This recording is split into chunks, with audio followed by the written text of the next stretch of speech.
la presentación de Javi, un libro que se publicó, que salió en 2019 y que desde entonces estamos deseando para hacer la presentación en Arecibo. No habíamos tenido la oportunidad, pues porque con el tema COVID y tal se ha complicado mucho la situación, pero aquí en una interrupción a la pandemia, porque parece ser una pequeña interrupción a la pandemia, logramos traer a Javier Laviña para que nos acompañara y presentara por fin ese libro aquí con nosotros presencialmente en Puerto Rico, con todos los colegas, en uno de los espacios que yo creo más bonitos tiene nuestra biblioteca. Digo bonitos porque es un espacio acogedor que guarda un tesoro de Arecibo, ¿no? Y entre ellos, ese tesoro, se encuentran los libros de nuestra compañera Margarita Flores, quien la última vez que Javi estuvo aquí, recuerdo, y tenemos la foto, presentó una conferencia, discusión en el centro de estudiantes, y aunque ya Margarita no está con nosotros, aquí a la parte de atrás tenemos algunos de sus libros que ahora administra la colección de Arecibo, y Robert, ¿verdad? El encargado de este espacio. Por favor, Robert, si quieres pasar por aquí y decir 4 cosas. Saludos. ¿Dónde es el cue? Acá. Muy bien, saludos a todos. Mi nombre es Robert Rosado, soy parte de la Facultad de Bibliotecarios. Para nosotros es un placer poder tener el doctor Laviña en la colección, la Sala de Arecibo, ¿verdad? Como mejor se conoce. En realidad su nombre es la Sala de Colecciones Especiales y de la región de Arecibo. Como decía Gabo, es un tesoro lo que tenemos aquí. Tenemos la colección de Francisco Matos Paoli, el Puerto Rico Ilustrado, el Boletín Histórico, así, y la colección de María Margarita. Tenemos muchos recursos muy valiosos y nada, muy contentos. Ha sido una de las primeras actividades que hacemos post pandemia, así que va a ser una de las primeras y de las muchas que vamos a estar teniendo aquí en la biblioteca. Así que aquí a las órdenes siempre. Un placer, doctor. Gracias. Bienvenido. Muchas gracias. Gracias. Robert desde siempre que ha estado por aquí en la biblioteca nos ha dado la mano en otras actividades. Cuando coordinaba arriba estábamos por allá con él inventando cada rato, y qué bueno que Robert nos ha cedido este espacio para hacer esta actividad. ¿Por qué Javi forma parte de esta colección? Es el libro número 11 que sale publicado de una colección que comenzó en el 2010 con varios otros textos, y hemos ido continuando creciendo en este proyecto editorial, y Javier Laviña termina en esta colección. ¿Por qué? Bueno, ¿quién es Javier Laviña? Una pregunta que decía Jaime un poco para provocar. Oye, explícanos aquí para que la gente se entere, ¿no?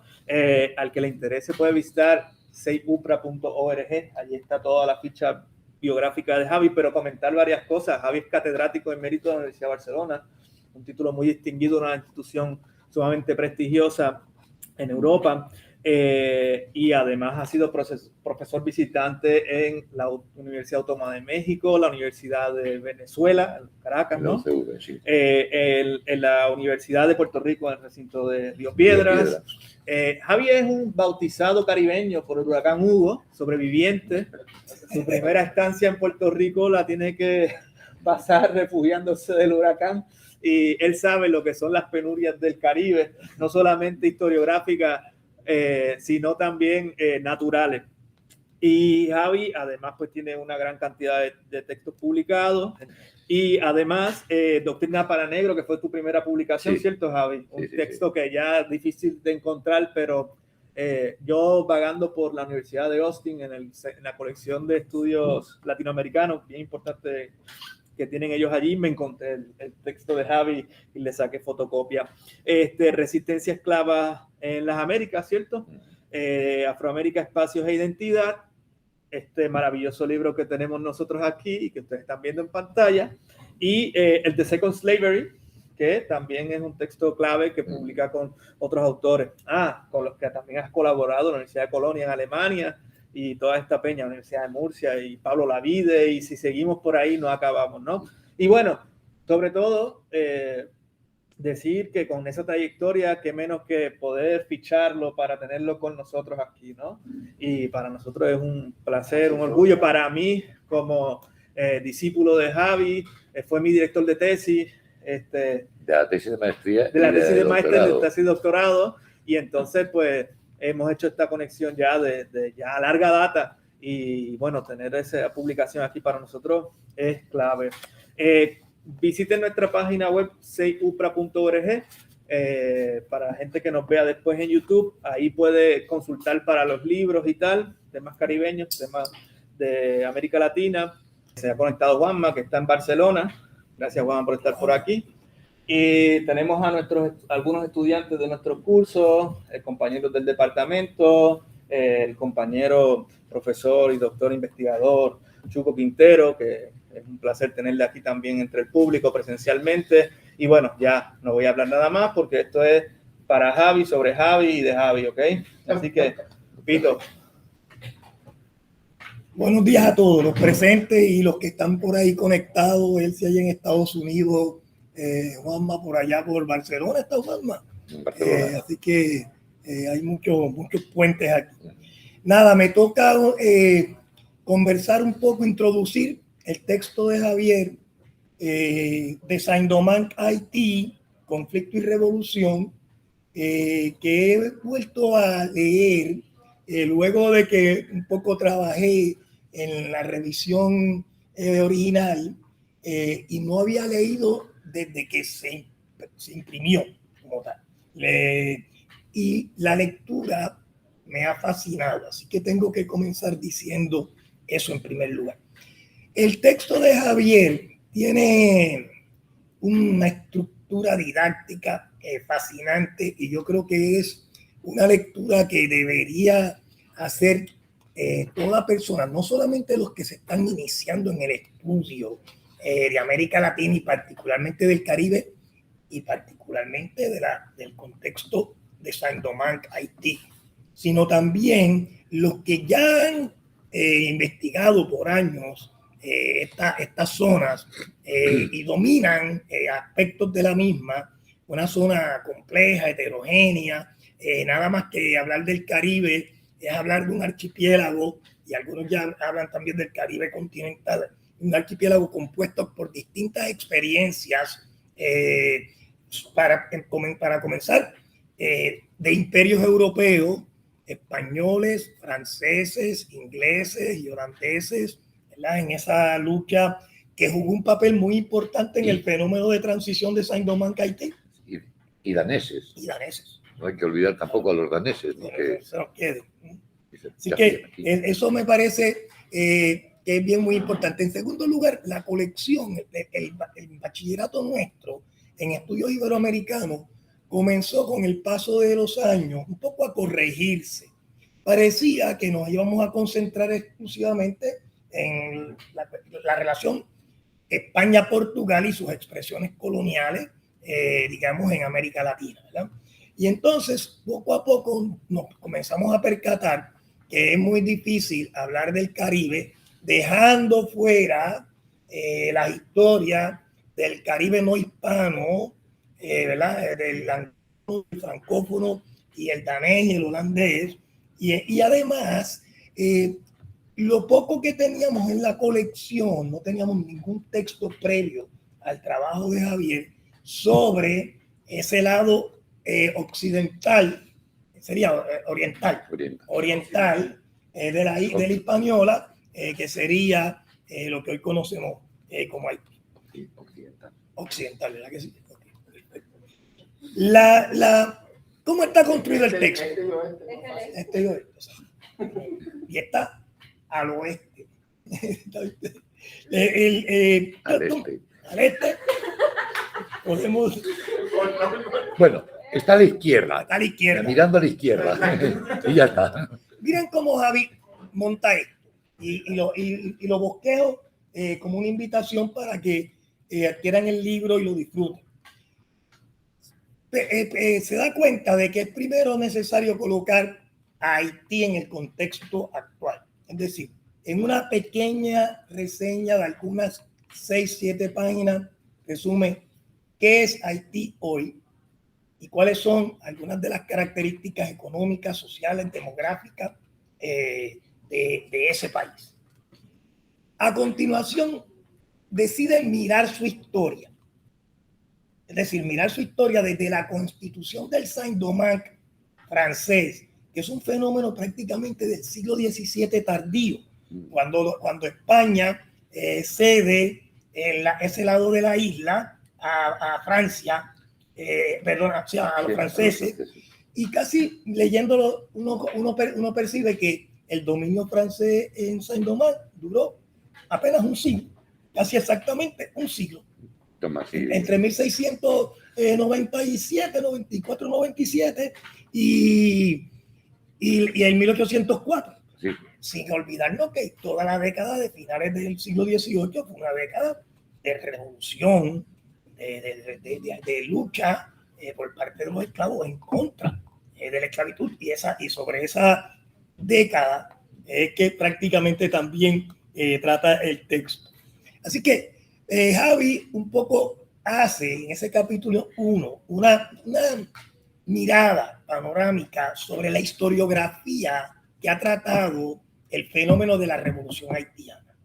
En ese pequeño capítulo que hay por lo menos señalado, yo conté 28 escritores, sobre todo no de habla hispana,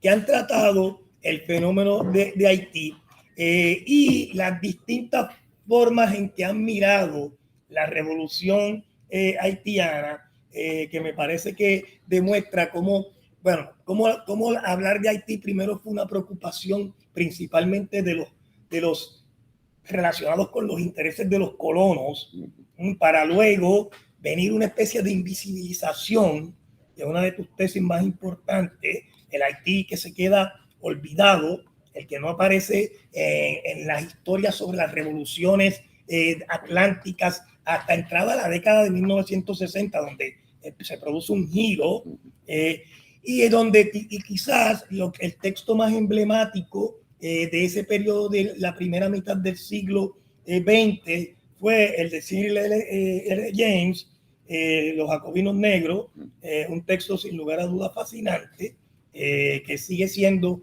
un texto que también todavía debe mirarse. De esa revisión de la historiografía, Javier empieza en el segundo capítulo a plantearnos cómo se constituyó el Saint-Domingue francés.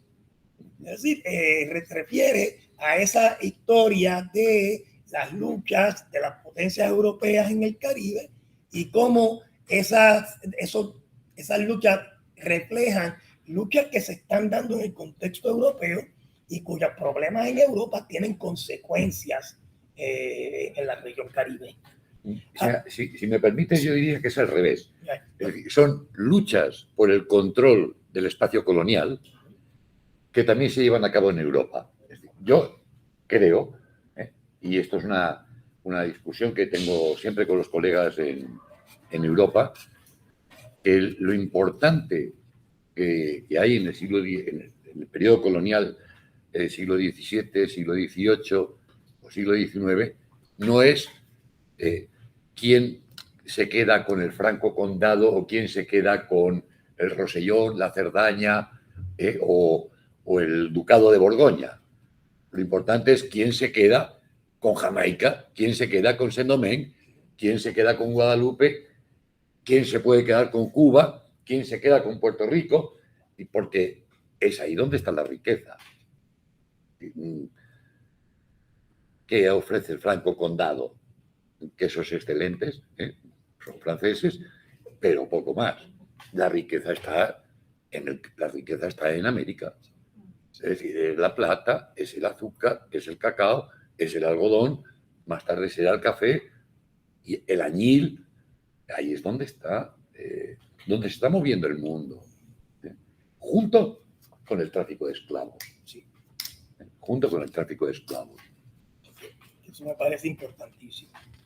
Pues este capítulo 3 un poco ya es el fenómeno de la revolución en marcha, es el proceso revolucionario, es decir, un poco la década de los 90, del siglo XVIII, hasta 1804, hasta la creación del Estado haitiano en enero de 1804.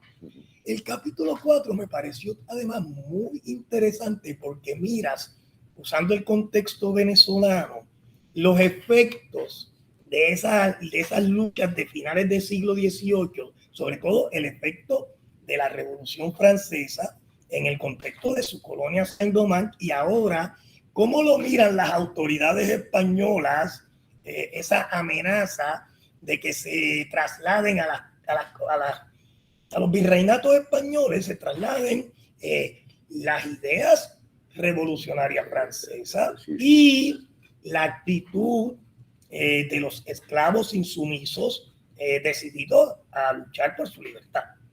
Me parece que eso es un contraste fascinante en unos diálogos que hablan el gobernador de Santo Domingo, el Santo Domingo español, que cosa curiosa, está en manos de los franceses, porque después del tratado de Basilea, España cede el lado español de la isla a los franceses, que es Toussaint Louverture el que logra realmente llegar hasta Santo Domingo, ¿verdad?, como representante de Francia. Sí, bueno, es que Toussaint se convierte en el gobernador y capitán general de Saint-Domingue, y por lo tanto también de la parte anexionada, de la parte española que se anexiona a Francia, porque Francia en ese momento está en una situación de caos también, entre jacobinos, girondinos, contrarrevolucionarios, revolucionarios. Hay una situación de tensión que prácticamente no pueden ocuparse tampoco del territorio colonial. Yo voy a aprovechar, y el capítulo final, un poco, Javi, cierra con la creación de Haití, y bosqueja, deja ese tema para un futuro proyecto, bosqueja las divisiones que se dieron inmediatamente después de la independencia entre lo que uno puede llamar el norte y el sur de la isla, que es una división que se viene dando desde los orígenes mismos del Saint-Domingue francés. Ya en tu texto hay un planteamiento de que, por ejemplo, el desarrollo de la economía de plantación esclavista azucarera va a estar acompañado en el sur por la producción de añil y en el siglo XVIII de café. Es decir, que ya se empiezan a producir ahí esas dos islas, si uno quiere poner ahí esos dos segmentos, norte-sur. Y en el caso del Haití independiente, el norte va a tratar de regresar al azúcar y va a adoptar formas monárquicas de Salines y después Christophe, ¿verdad? Se autonombran reyes. Emperadores. ¿No? Mientras que el sur está más por Petuán, baja hacia el sur con los pequeños propietarios y los pardos. Ahí hay un fenómeno económico, social y hasta racial. Sí, claro. Me parece fascinante. Y ahí un poco deja eso para un proyecto. ¿Qué otras cosas voy a comentar para que podamos sacarle algunos puntos adicionales? Primero, bueno, lo has leído, lo has leído entero, Primero, cosa que ya hace tiempo que ya no lo hago. Sí, primero, ese tema de cuando se constituye el Saint-Domingue francés con la paz de Ryswick en 1697, España le cede esa zona de la isla. Bueno, de hecho es que, a ver, España había ocupado la isla española, es la primera zona de colonización que se da en América, y bueno, como en el 17, ya a principios del 17 empieza a haber contrabando, empieza a haber, bueno, los comerciantes europeos vienen a la española, y empieza a haber una presión importante de comercio francés, inglés, holandés sobre la zona, y España no tiene capacidad de control del territorio. Y entonces lo que deciden, en un gesto mágico y maravilloso, es decir, bueno, Si no lo podemos controlar, nos retiramos, controlaremos la zona oriental de la isla y la occidental, pues que vaya quien quiera. Y los franceses lo ocupan directamente. Es decir, de hecho, se da más una colonización bien interesante porque la primera forma que se coloniza es con bucaneros. Es decir, gente que se dedica a la fabricación de bucán, que es el ganado, bueno, la carne ahumada, y que lo van a vender a los comerciantes que se acercan allá. Es decir, una colonización muy poco especulativa. Y la corona francesa en un momento determinado dice, no, esto del bucán está muy bonito, pero esto no es para nosotros. Ocupamos el territorio, se crean compañías comerciales que son las que van a generar todo ese proceso azucarero, que va a tener además una contrapartida, que va a tener un elemento, una contrapartida para todo el territorio azucarero castellano, es decir, Puerto Rico, Cuba, Santo Domingo eran productores de azúcar en el siglo XVI y hasta prácticamente 1640, 1650. A partir de ahí desaparece el azúcar de todas las Antillas. Desaparece, me refiero, deja de ser un producto de exportación, porque claro, España no está para muchas historias. España entra en decadencia en el siglo, a finales del XVI, entra en un proceso de decadencia y claro, se centran en la plata. Aparece plata en Nueva España, aparece plata en Perú, y entonces dicen, bueno, lo que aquí hay que controlar es Panamá, para el camino de Panamá a Portobelo, a Nombre de Dios primero y después a Portobelo, salida de La Plata de Perú, y el camino de Zacatecas, San Luis, a Veracruz, para la salida de La Plata. Y el resto, bueno, si producen azúcar y llega algo, que llegue, ¿no?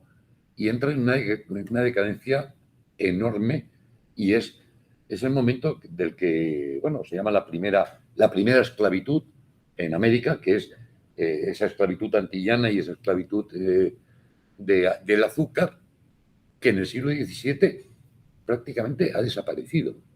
Y uno lee los trabajos de Pancho Moscoso, por ejemplo, sobre Puerto Rico. En el 17 ya no hay azúcar, o sea, ya no hay azúcar en esas proporciones. El azúcar se ha convertido pues, en un producto casi de uso para el consumo local. Pasa lo mismo en Cuba, pasa lo mismo en Santo Domingo. ¿Quiénes están produciendo azúcar en el 17?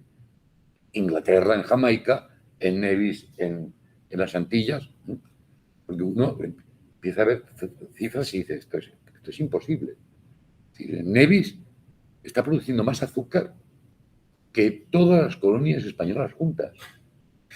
Pero si es el patio trasero de mi casa, Nevis, si es así. Y está produciendo más azúcar que toda América española. ¿Cómo es posible? Bueno, pues es posible. Ha desaparecido el azúcar de exportación. Es azúcar para prácticamente consumo local, ¿no? Y después son los franceses los que, a partir casi a principios del 18, que introducen el azúcar en Saint-Domingue, y aquello no va a parar. Es decir, Saint-Domingue se convierte realmente en la perla del Caribe francés. Es la perla del Caribe. La cuarta parte, no más de la cuarta parte, casi un tercio del comercio francés de Saint-Malo, del comercio de Bordeaux, tiene que ver con Saint-Domingue.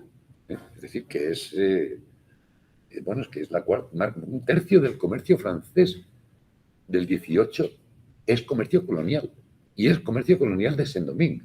Así que es prácticamente, bueno, toda la economía comercial está en manos dependiente de ese trocito de tierra que luego va a ser Haití.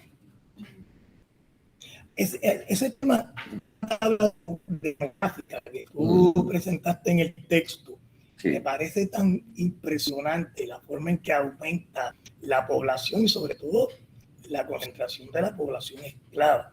Para un poco compartir, ¿verdad? Con los amigos que están aquí, que no han leído el libro, y con los que están conectados con nosotros. Nada, no hagamos mucho spoiler, que si no, no lo van a comprar. No voy a colocarme más. Que... En 1730, por ejemplo, es bien interesante. Sí. Ahí, la población blanca se estimaba en 10.449 personas. Los libertos se estimaban en 2.456 y la población esclava eran 79.545, pero ese no es el dato interesante. 60 años después, la población esclava pasó de 79.000 a 465.429 esclavos. Yo saqué por aquí, aumentó 385.884 en 60 años. La población de blancos se triplicó, pasó de 10.000 a 30.800. Y la de los libertos aumentó de apenas 2.400 a 27.548. Este aumento significativo de la población, este desbalance entre la población blanca y parda libre y la población esclava es sencillamente impresionante. Y ahorita voy a plantear un tema que es por donde me quiero ir, por ejemplo, para que lo discutamos más a fondo. Bueno, esto no se puede dar.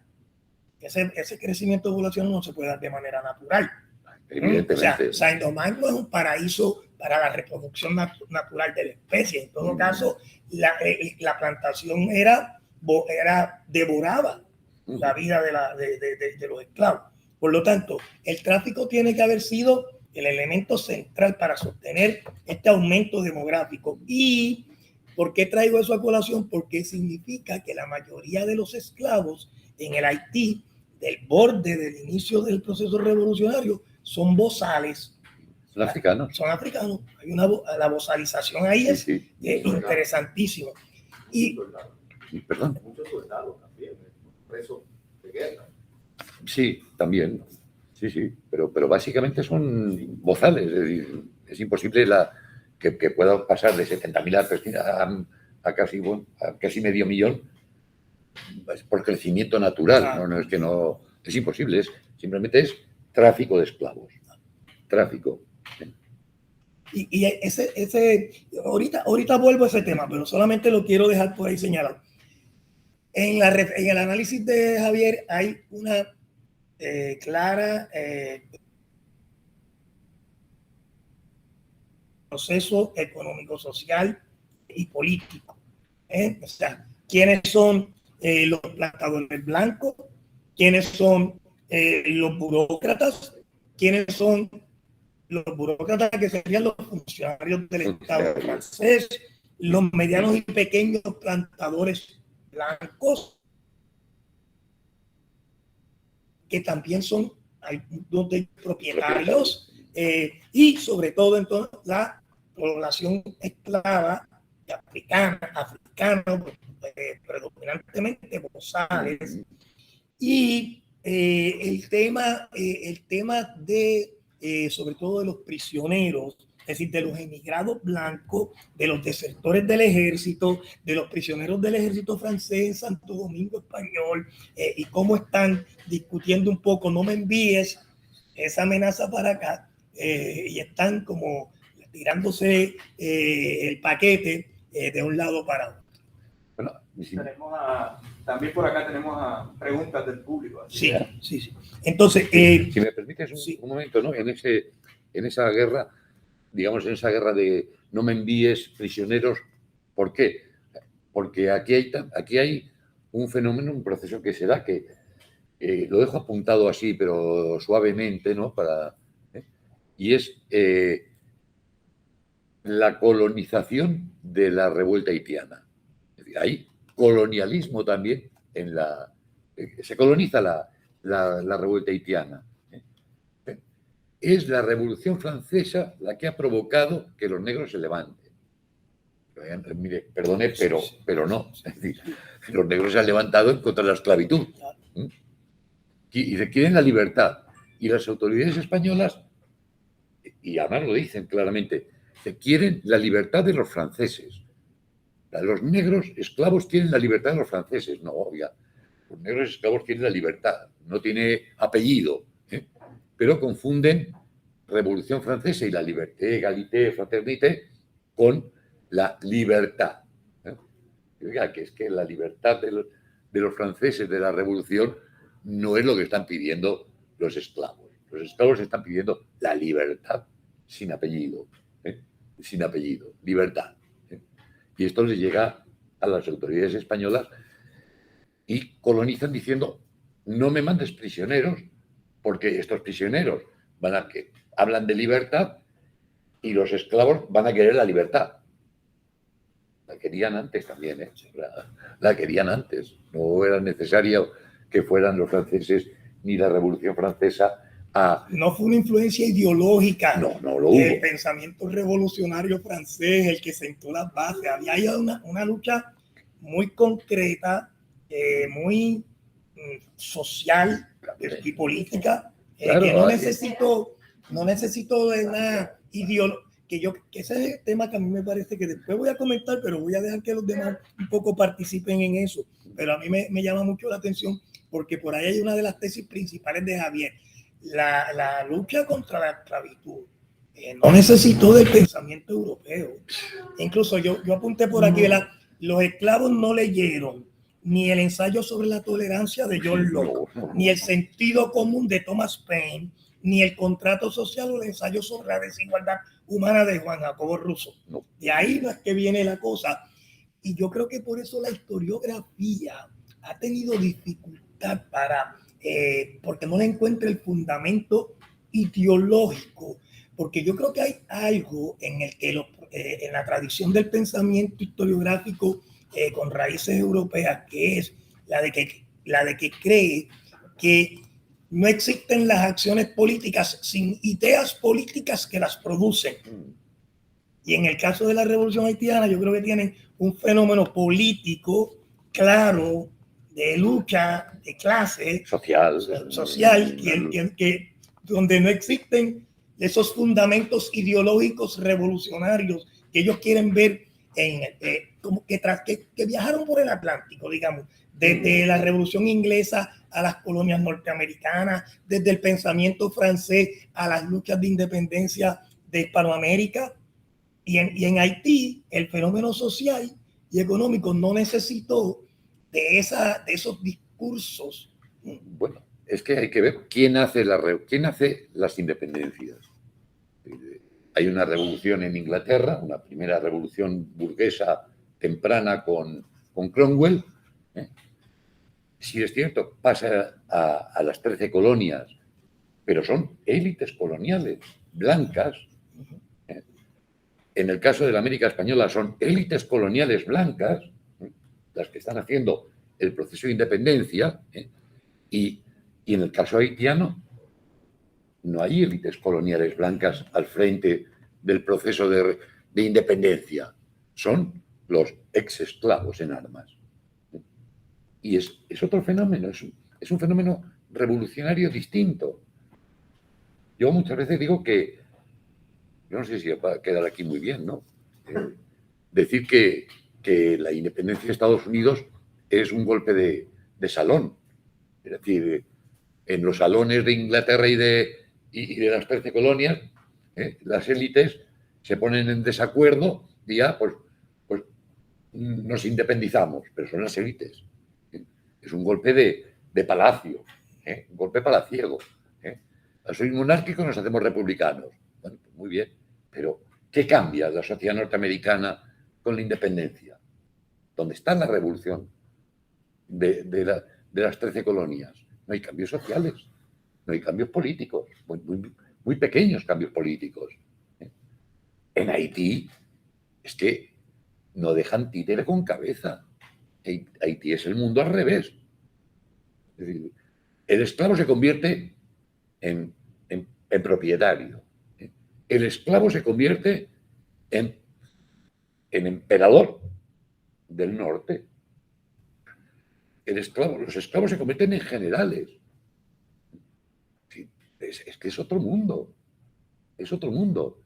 Y yo creo que desde la historiografía, y esto, claro, esto pasa porque claro, los historiadores que escribimos, muchos historiadores que escribimos, somos blancos, somos europeos, estamos europeizados, y entonces vemos todo a través del prisma ideológico europeo.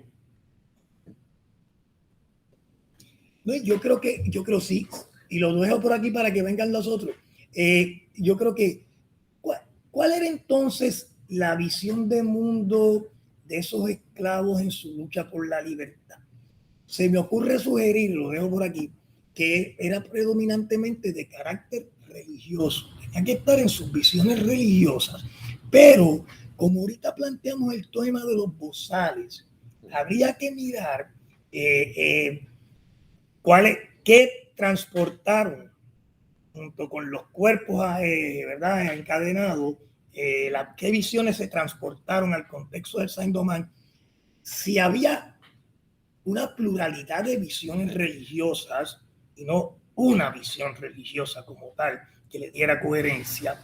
Es decir, no hay tal cosa como una religión negra, esa es otra invención, digamos, de la forma de mirar eurocéntrica. Y en ese sentido, quizás plantear que el esclavo no necesitó que le elaboraran una teoría sobre la dominación y sobre la violencia, porque la esclavitud es inherentemente dominación y violencia, así que luchar contra ella era una expresión casi natural. Yo solamente medio pregunta, medio reflexión, como siempre en participaciones. Yo me pregunto, ¿no? Dice que de repente es su propia cosa, ¿no? Es su propia receta, se da de una manera orgánica en su propio espacio. Pero yo pregunto, el contexto también histórico, político, económico de la Revolución Francesa, etcétera, es importante considerarlo, ¿no? Para trazar unas ciertas líneas que permiten de alguna manera la propia revolución haitiana, ¿no? O sea, hay una inestabilidad en el espacio colonial que va a generar unas ciertas fisuras, digamos que seguramente tienen una influencia poderosa en la construcción de esa revolución. No necesariamente, y yo estoy de acuerdo, en la conceptualización de la fraternidad, de la igualdad, de la libertad, ¿no? Todo ese bagaje teórico, filosófico que está nutriendo la propia revolución francesa, no necesariamente se puede traducir al contexto colonial haitiano, pero sí, definitivamente, yo creo que debe tener una influencia poderosa, ¿no? Sí. O sea, la apropiación de esos conceptos de la manera que sean, ya sea porque es inherente a su condición propia de ser esclavos, ¿no? O sea, quiero liberarme y la liberación es conceptualizada desde nuestra propia relación con el espacio, con el tiempo en el que estamos existiendo. Pero definitivamente tiene que haber unas comunicaciones contextuales que permitieron también que esa revolución tomara forma. Yo ahí estoy muy influenciado por los trabajos de Genovese, para los que no hablamos inglés, Genovese, ¿no? que él habla de cómo tiene que ser una estructura esclavista, y que la estructura esclavista necesita de la violencia. Sin violencia no es imposible mantenerlo. Y además necesita del terror. Es decir, el esclavismo es terrorismo. Es sembrar el terror entre los esclavos. Y tiene que presentarse siempre como un bloque monolítico. Es decir, propietarios, Estado, Iglesia, la que sea, son un bloque monolítico sin fisuras. ¿Qué pasa en 1789? Estados generales. Luego viene la Convención de París, o sea, la Asamblea de París, la Convención de París. Esto genera una ruptura. Hay que pensar que en Saint-Domingue, en 1790, nos encontramos representantes de la corona francesa, representantes de la Asamblea Nacional Francesa, grupos de colonos que dicen que lo que vale es la Asamblea Colonial y no la Asamblea Nacional Francesa, que quieren gobiernos paralelos, grupos de mulatos libres que dicen que la Asamblea Colonial no es legítima porque no equipara a blancos y mulatos libres. Y se convierte, y son otra fuerza más. Hay, cuando dicen, normalmente en estos casos siempre se suele decir, es que había una situación anárquica. No, había una situación de 5 gobiernos. La anarquía es un no gobierno, no es un desgobierno, es un no gobierno. Y aquí lo que se dan son 5 gobiernos o 6 gobiernos, más las autoridades españolas, más los ingleses presionando. Y los ingleses ocupan, los españoles ocupan territorio. Los franceses de la Convención mantienen un territorio. Hay allí 5 espacios, una ruptura, y eso evidentemente lo único que está haciendo es, bueno, mostrar la debilidad del sistema. Y una vez que está demostrada la debilidad del sistema, los esclavos pues, se levantan en armas. O sea, ahora sí podemos combatir. ¿Por qué? Porque están combatiendo entre ellos. Claro, sí, el contexto lo permite. Otra pregunta que tenía, que era la segunda, o sea, si bien seguimos, ¿no?, con la línea de que no necesariamente se agarran de toda esta concepción teórica, pero me pregunto, cuando crean sus documentos oficiales, constitucionales, etcétera, ¿los legitiman con este tipo de valores que vienen de la propia Revolución Francesa? ¿Se hace ese puente intelectual o no sucede? Porque no, en las diferentes colonias americanas, españolas, se crea ese puente totalmente, se sigue manteniendo esa relación con Europa y se legitima esa relación con Europa, ¿no? Pero en el caso de Haití, ¿se ve esa justificación de esos valores que están atados a la Revolución Francesa, o es su propia cosa también? A ver, pues no me gusta que me hagan esta pregunta, porque me pones en un apuro aquí. A ver, sí es cierto que hay una cierta continuidad ideológica, hay una continuidad ideológica, pero también hay muchas rupturas. Claro. Por ejemplo, en el caso de las colonias norteamericanas o las españolas, se mantiene la propiedad privada de los grupos que han participado en favor de la independencia. Los leales al rey pues pierden sus propiedades por traidores a la patria, ¿no? Aquí en Haití es que se prohíbe a los blancos tener bienes en la isla.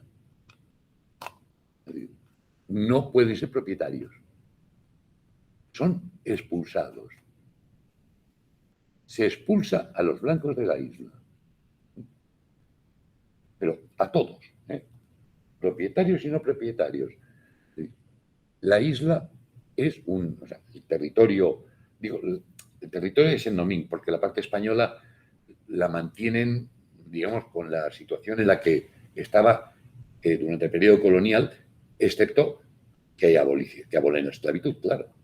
No hay esclavitud en la parte española.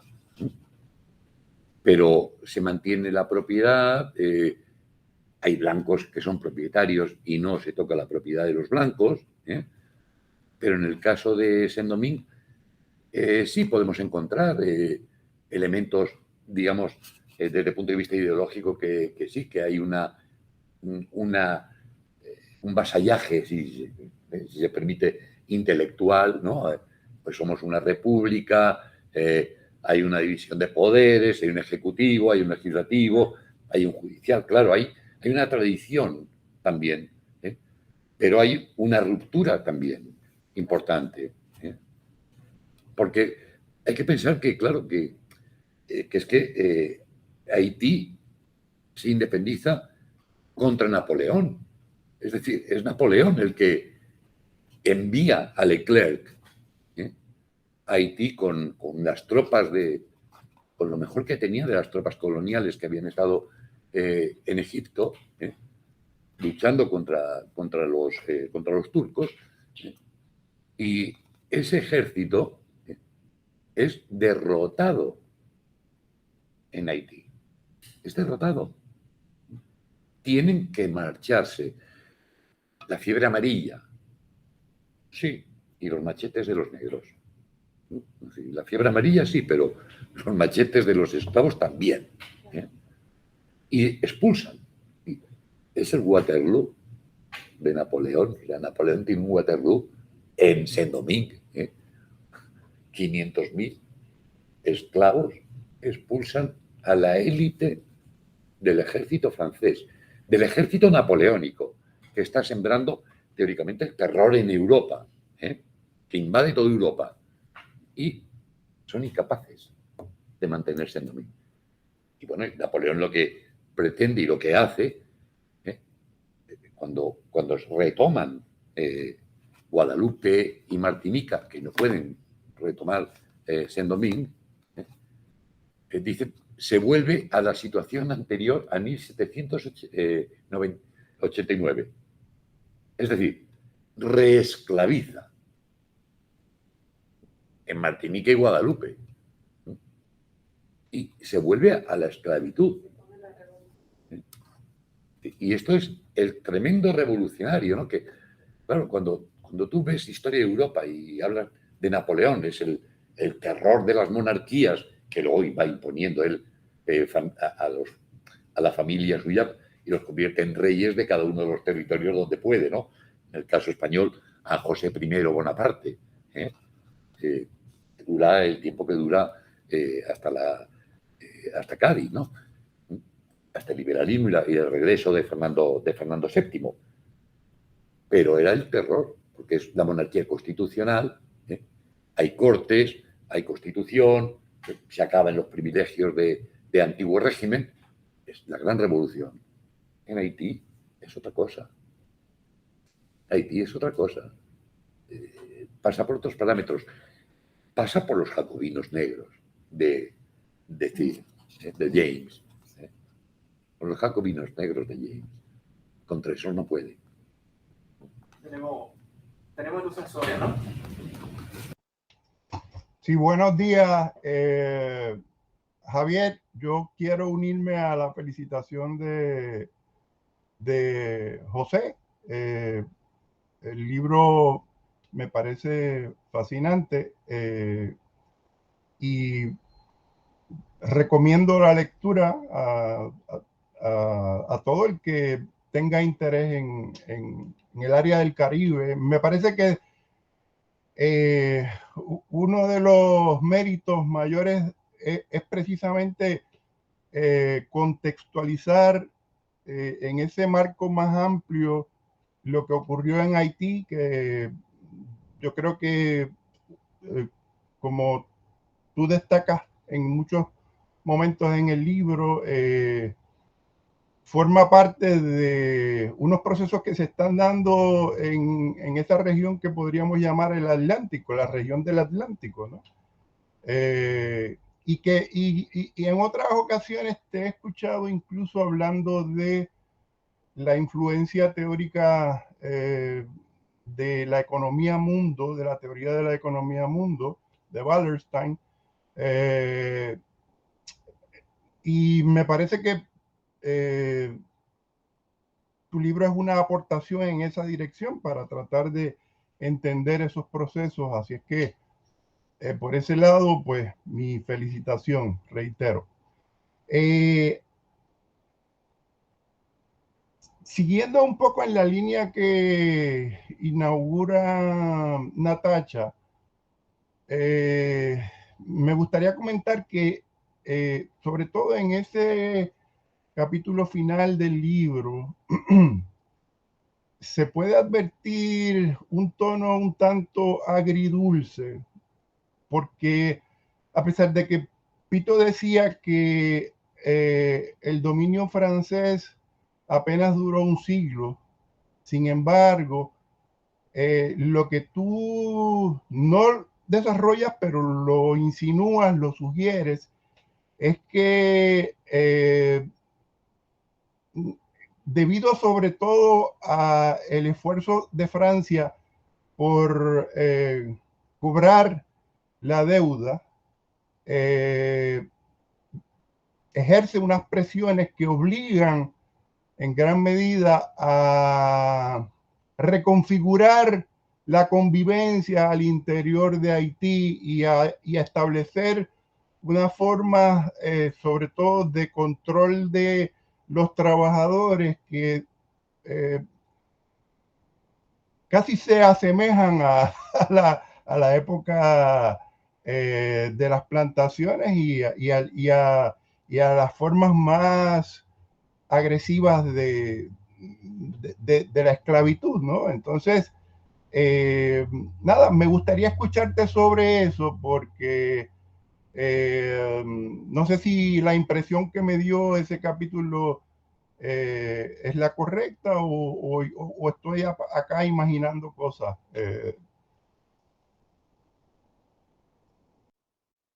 Lo que haces es correcta, sí es cierto, hay una, si se quiere, una escritura agridulce, ¿no? En este sentido de que Francia no acaba de salir de Haití, no acaba de salir. Es cierto, son expulsados, es cierto, pierden las propiedades, es cierto que Francia bloquea Haití, bloquea la colonia, la excolonia, y de hecho exige para reconocer la independencia de Haití, exige el pago de una deuda supuesta que viene dada por las pérdidas que han sufrido los colonos por haber sido expulsados. Haití no reconoce esa deuda hasta el presidente Boyer. Y cuando la reconoce, Francia reconoce la independencia de Haití. Y está bloqueado. Realmente Haití queda bloqueada y se mantiene. Yo no diría que se vuelve al sistema esclavista, porque ni muchísimo menos. Hay algo, digamos, hay una situación allá extraña para los trabajadores. Es todos los antiguos trabajadores de las haciendas de los franceses tienen que volver a las haciendas a trabajar, pero se les dan tierras, es decir, tierra en propiedad de dentro de la hacienda. Son pequeños propietarios que además de esta pequeña propiedad tienen que trabajar para la hacienda, para la producción azucarera, porque en definitiva el proyecto de Toussaint, al menos, y el proyecto después sí, también de Christophe, pero más bien de Pétion, es un proyecto exportador, es un proyecto agroexportador. Y evidentemente la producción azucarera solamente es viable en ese momento con ingentes cantidades de mano de obra. ¿Asalariada? En parte sí, porque van a cobrar un salario, pero también son propietarios de tierra. Y además se van a llevar, además de cobrar un salario, esos trabajadores que habían trabajado en las haciendas, es decir, esos esclavizados que habían trabajado en las haciendas, van a cobrar una parte de sus salarios en cosecha. Con lo cual, bueno, sí, claro que hay una obligación de trabajar, pero no es un sistema esclavista ni mucho menos. Es decir, es un sistema no sé, como apareceros, pequeño propietario que es dependiente de la gran propiedad, trabaja para la gran propiedad pero cobra parte de su salario en cosecha, en especies. Es decir, es una situación que nada tiene que ver con lo que se impone en Cuba, lo que se impone en Puerto Rico, a raíz de la caída del hundimiento de Haití, de Saint-Domingue. Ese es otro sistema. No podemos hablar de trabajo esclavo, ni esclavizado. A ver, si nos ponemos muy críticos, podemos decir, bueno, tampoco son libres, porque tienen la obligación de trabajar, pero tampoco son esclavos. Es una situación allá extraña. Sí, es como plantear que el indígena encomendado es un esclavo. Hay sus diferencias. Claro. Hay sus diferencias. Yo creo que eso es lo que se está tratando de plantear. Sí, pero fíjate que en el caso de Haití no se pueden mover de la hacienda sin el permiso del juez territorial. Como las libretas de trabajo que tenían aquí los jornaleros del café. O sea, no puede salir del espacio sin el permiso y la autorización del juez territorial. Hay otro tipo de trabajo también, que es de la prestación. Sí. También se implementa. Es decir, que de alguna manera, o sea, en todos esos sistemas laborales que se imponen en los años 20 del siglo XX, es lo que se impone en Haití en 1820, 100 años antes. 100 años antes se experimenta en Haití esa situación.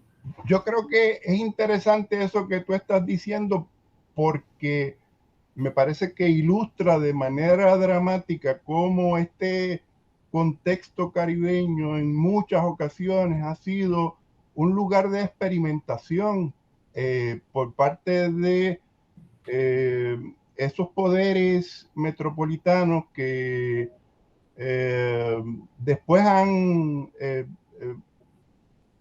se han basado en estos experimentos para aplicar formas de control, de dominio, de explotación económica de forma más generalizada, ¿no? Pero también un poco, siguiendo a Jaime, un poco lo que tú estás diciendo es que no necesariamente son los poderes metropolitanos que se experimentan, sino que son su propio proceso orgánico que experimenta en sus condiciones contextuales. Sí, es decir, no es la metrópoli la que impone un modelo productivo, sino que es el propio territorio, la república o la monarquía, la que impone su modelo. Claro, pero me parece que respondiendo a unas exigencias y a unas presiones del sistema, porque yo creo que en una época hubo una discusión, me parece muy interesante, en la cual se debatía a qué debía dársele mayor atención, si a los modos de producción, y entonces fue toda la discusión sobre modo de producción esclavista, modo de producción feudal, pero entonces me parece que esa discusión hay que enmarcarla dentro de una lógica del sistema, ese sistema mundo del que está hablando Wallerstein, ¿no? Que es un poco el que le impone o por lo menos influencia de manera dramática sobre la manera en que se va a organizar la actividad económica, las relaciones de producción al interior de esas distintas formaciones sociales. Contigo, bueno, yo soy un wallersteiniano absoluto. Sí, efectivamente, la economía haitiana es una economía dependiente de un modelo económico, de un modelo de una economía mundializada, de una economía global, que se inicia, y yo estoy de acuerdo con Wallerstein, que esa economía mundo y esa economía global no es del siglo XX ni del siglo XIX. Empieza con, en el siglo XVI con África, América y Asia. Y Europa se expande por África, América y Asia y globaliza la economía. La globaliza. Hay una globalización. A ver, evidentemente hoy podemos entramos en la bolsa, creo que es la de Chicago, en el mercado de futuros, y podemos ver a cómo va el precio del café de Santo Domingo o de Puerto Rico de aquí a 2 años, ¿no? Y compro y vendo. Bueno, en el siglo XVI era cuando llegaba el barco al puerto, ahí se especulaba con el azúcar o con la plata o con el algodón, pero en una economía globalizada. Y el precio de los esclavos. Que esto siempre lo olvidamos, la importancia que tiene la esclavitud en la economía europea del periodo colonial. Y yo siempre digo lo mismo. Sin América no hay Europa. Pero sin África no hay América. Sin África no hay América. Y sin América no hay Europa. Europa es una zona limitada territorialmente, una zona de escasa riqueza para los parámetros de la época, comparada con México, o sea, la Nueva España, el Perú, el Río de la Plata, o sea, el río por el que baja plata, ¿no? La búsqueda de oro en Puerto Rico, en Cuba, en Santo Domingo.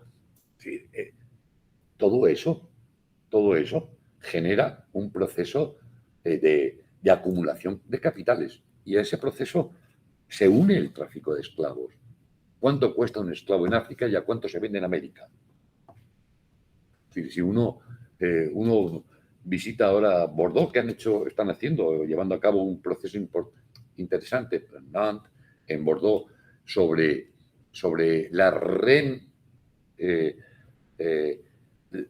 el renombramiento, ¿no? del mundo esclavista, ¿no?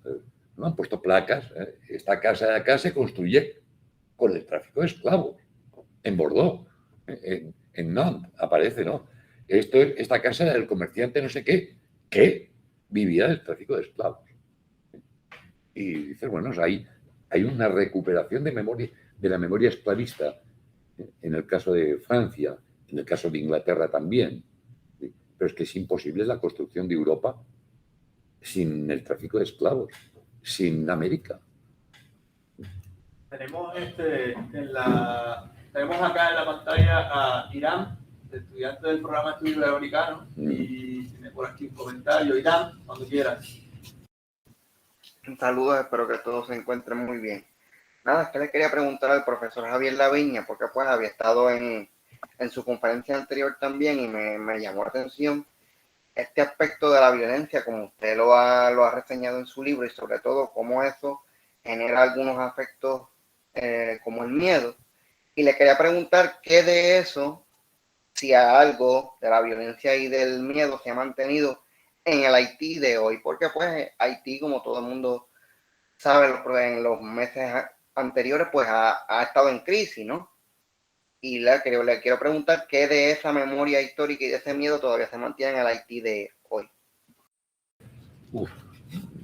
Yo es que no soy contemporanista, yo trabajo periodo colonial, pero a ver, violencia en Haití, bueno, ¿cuántos presidentes ha tenido Haití desde la independencia hasta hoy? Bueno, ha habido presidentes que ni siquiera tomaron posesión de la presidencia porque le dieron el golpe de Estado antes de tomar posesión. Es decir, ha habido una violencia, hay una violencia y miedo, pues bueno, pues claro que se sufre el miedo, pero yo creo que Haití, pero esto ya es algo, bueno, un trabajo que inicié, porque este libro también tiene una génesis, y la génesis que tiene este libro es un libro anterior que yo publiqué en la Universidad de Barcelona, en catalán, que eran las profundas arrels del conflicto haitià, las profundas raíces del conflicto haitiano. Haití no soluciona con la independencia el conflicto racial. No lo soluciona. Y nos encontramos con un grupo de mulatos ilustrados, hijos de plantadores, muchos de ellos educados en Francia, o algunos de ellos educados en Francia, católicos, ideológicamente muy afrancesados, pero hay también esa vocalización que hace que haya una cantidad enorme de población haitiana que es el fruto de esa mano de obra esclava, que hablan creol, que es cierto, tienen una práctica religiosa afrohaitiana, con orígenes en el vudú,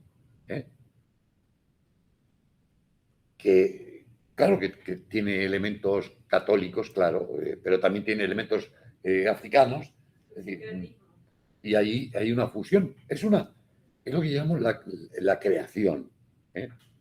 Y siempre se dice, no, es que allí la influencia del catolicismo en la religión. Oiga, mire, no, esto es una creación distinta que hacen los propios usuarios de ese sistema religioso, que lo reinventan, lo reasumen, lo reviven y lo recrean. O sea, porque siempre a ver, cuando uno piensa en esclavitud parece que esos individuos son casi zombies descerebrados, ¿no? Es decir, gente que trabaja y no, oiga, señor, estos son seres humanos que tienen capacidad de creación, ¿no? Tienen capacidad de creación. Y que traen, o sea, es que hablan creol, sí, pero es que tienen una base lingüística de lenguas africanas, es que practican vudú, es que tienen una base de religiones afroamericanas. Tenemos aquí al doctor Ángel Quintero Rivera Chuco, que trabaja la música, que no tiene de música africana la música puertorriqueña. Han traído y han recreado. ¿Podemos decir que la música puertorriqueña es una música africana? No. ¿Podemos decir que la música puertorriqueña es una música europea? No. La música puertorriqueña es una música que se crea y que crean en Puerto Rico. ¿La salsa qué es? ¿Tiene de africano? Claro que tiene. ¿Es música africana? No es música africana. No es música africana. Pero tiene elementos. ¿Por qué? Porque han sido capaces de crear. Han creado un espacio cimarrón. Crean espacios cimarrones en toda América. En toda América. Con relaciones sociales, con relaciones económicas, con relaciones políticas. A mí cuando me dicen, no, es que Henri Christophe se nombra emperador. Para mí, y esto también es una discusión que me dicen, no, me estoy equivocado. Bueno, mi ignorancia es profunda en muchos temas, no tengo ningún problema en reconocer mi ignorancia. Para mí es una recreación de elementos africanos. Es decir, es un rey que tiene una capacidad y se crea toda una corte, marqueses. Bueno, han copiado el modelo francés en el sentido de que emperador, marqués, duque, conde y barón. Barón en el sentido de señor, de dueño de tierras, no de masculino, sino de propietario de tierras. Pero es que en África también hay toda una relación parental y que es piramidal también, es jerárquica. Y yo creo que eso es una reconstrucción que no es africana ya. Evidentemente no es africano ya, porque ha pasado por Saint-Domingue, pero tampoco es francés. Henri Christophe no es Napoleón, por mucho que sea un emperador. No es, y él no quiere ser tampoco Napoleón. Sí, lleva un uniforme francés, caramba, porque es mucho más bonito. Es decir, una guerrera con charreteras y con doradas y tal, es más bonito que ir con una camisa de algodón raída y un pantalón de algodón raído, que era la indumentaria que tenían los esclavos en las plantaciones. Bueno, pues sí. ¿Y qué? ¿Es un ejército francés lo que crean los haitianos? No, es un ejército haitiano. No sé si he contestado a la duda, pero Mira, la pregunta. Tenemos a Jaime y a Elsie. Quieren pelearse el turno. Elsie, que habla. Elsie, no me preguntes por el papel de la mujer, porque lamentablemente yo no he encontrado, ya sé que tú sí, pero yo no he encontrado, pero ¿por qué no? A ver, porque cada uno encuentra lo que busca en la historia. Por lo menos los historiadores encontramos lo que buscamos. Mira, no, quería añadir aquí el comentario que hizo el compañero Irán, creo que fue. Y felicidades, Javi, estoy deseosa de llegar a Puerto Rico y agarrar tu libro y devorarlo. Interesantemente, cuando habla sobre esa religión africana, yo creo que los panafricanistas te dirían que sí, son bien puristas, esto es África en el Caribe, pero eso sería definitivamente negar la experiencia transatlántica y también continuar negando el elemento indígena en el Caribe y los intercambios que pudiesen haber surgido en cuanto a la visión de mundo a través de eso que llaman vudú, que no es otra cosa que una palabra para decir espíritu o alma, y entonces esa visión de mundo le adjudica espíritu, inteligencia, vamos a decirlo mejor, inteligencia a los elementos en la naturaleza, y estamos hablando de una naturaleza diferente a la naturaleza en África. Entonces, definitivamente no podemos decir que el vudú en el contexto haitiano es el mismo vudú que se da, por ejemplo, en otros lugares en West África de origen bantu. El palo caribeño, el palo quimbisa, palo mayombe, todo son cosas muy diferentes a lo que se da en África, aunque tienen los elementos. Otra cosa muy interesante, cuando mencionaste el catolicismo, de repente vino esta imagen, no sé si recuerdan la imagen del Papa Juan Pablo II con, no recuerdo quién era, pero supongo que era un mambo buduista, y entonces como la Iglesia Católica luego reconoce, ok, esta gente no están adorando a Satanás como habíamos dicho antes, esta gente son de los nuestros, vamos a pasarle la mano. Pero eso sucede muchos años después, ya que se paga la deuda con Francia. Entonces, sí, definitivamente Europa tiene una presión muy grande en lo que se constituye como Haití. Y me encanta que hagas en el libro ese recorrido para diferenciar a Saint-Domingue de Haití, porque cuando yo estuve haciendo mi investigación, vi que muchos autores a veces hasta incluso trataban a Saint-Domingue como Haití, y son o sea, los ciudadanos de Saint-Domingue, indistintivamente de su fenotipo, que se veían a sí mismos como ciudadanos franceses, a la que más o menos como para el 94 comenzaron a huir de la isla y entonces a irse a otros lugares como el caso de Nueva Orleans, como Cuba, como incluso Baltimore, lugares, otras colonias, donde ellos podían continuar siendo propietarios antes de que comenzara el fenómeno ese de to kill whites, de matar a todos los blancos que estaban en la isla. También quería añadir que algunos blancos o personas construidas como blancas que participaron en la revolución serían los blancos no propietarios, y esta gente sí pudieron quedarse en la isla porque nuevamente vamos a que la raza es una construcción, y eso lo vemos igual que en los títulos durante la colonia española en Puerto Rico, donde las personas podían comprar subtítulos, y en los documentos yo he visto también que las personas también podían comprar su color. Gracias, Javi. Quería preguntarte si tú piensas que el gran ganador de la revolución haitiana fue España con ese segundo boom del azúcar. A ver, para el Imperio Español, evidentemente la independencia de Haití supuso la puesta en valor del Caribe otra vez.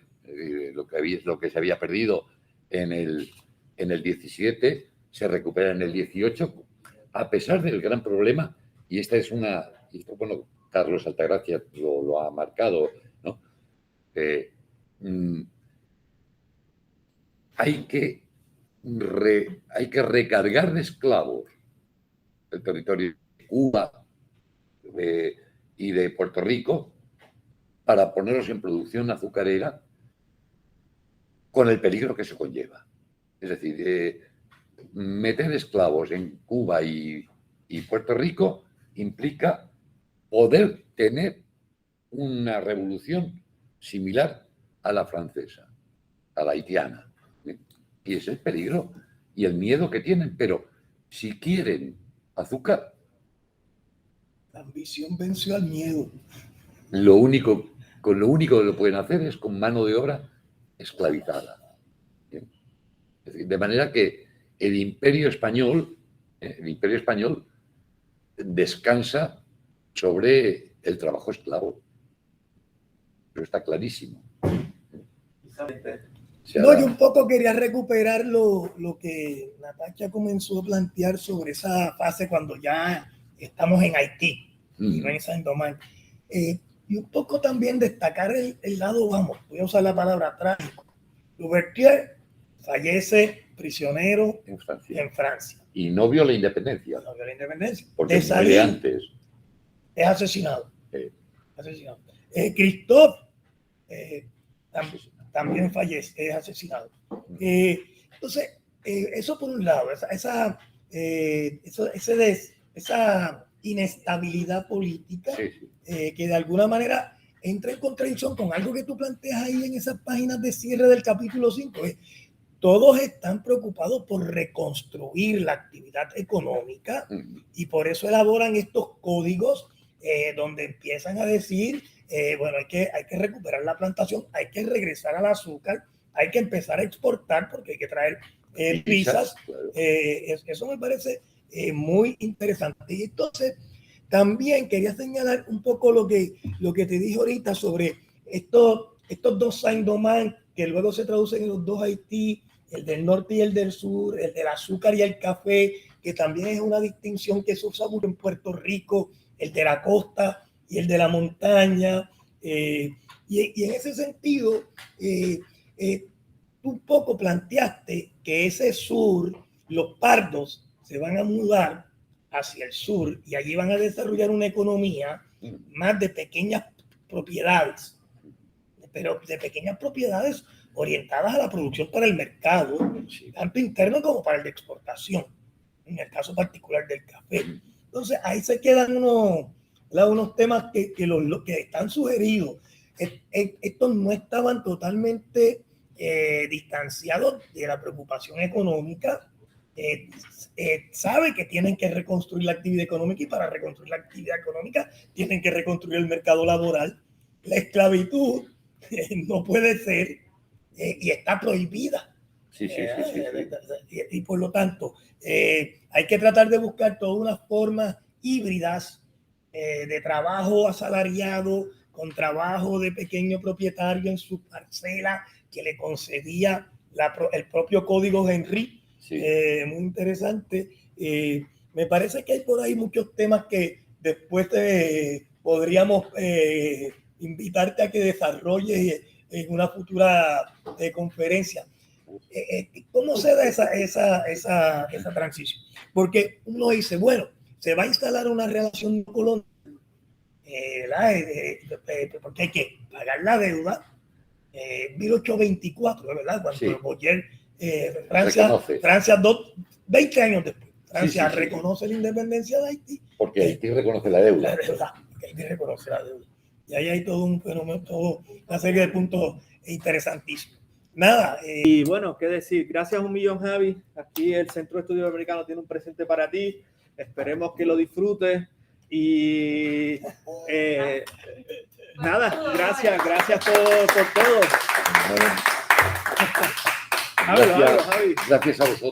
Gracias a vosotros por la siempre amable invitación y trabajo que estáis haciendo, que es fantástico. Y cuando empiezas a hablar de lo que llevo publicado, no sé qué viejo soy, ¿no? No, estamos muy contentos y además, aunque estamos retomando la presencialidad, es bueno que estemos aquí poco a poco haciendo este proyecto. Estamos a las órdenes aquí y gracias por la oportunidad. Ya saben, siempre el 6 para servirles. Un abrazo y nos vemos. Gracias a todos. A la sala de Arecibo, a Robert y a todo el equipo técnico de la biblioteca también, importantísimo. Así que gracias 1.000.000. Gracias.